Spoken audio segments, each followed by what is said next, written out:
Mirror that watched back, extended version.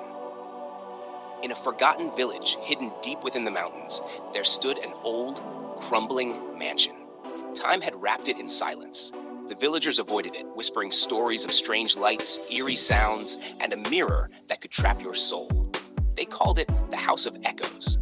But Aria, a curious young woman who had just moved to the area, didn't believe in ghost tales. She had always loved exploring abandoned places. One gray evening, as the wind howled and the clouds covered the sun, Aria decided to enter the mansion, alone. The iron gate creaked as she pushed it open.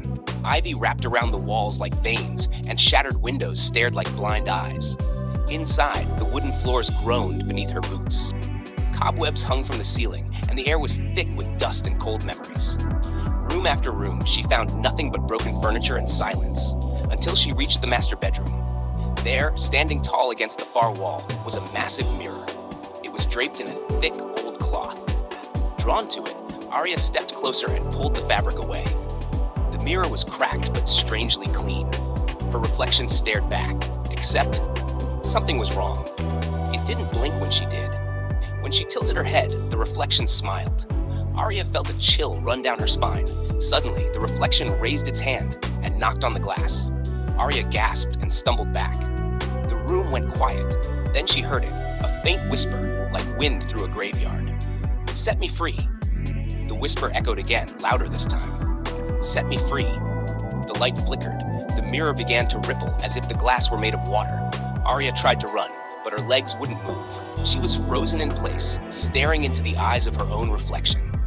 Then, without warning, her reflection stepped forward, out of the mirror. It looked just like her, but its eyes were empty, soulless.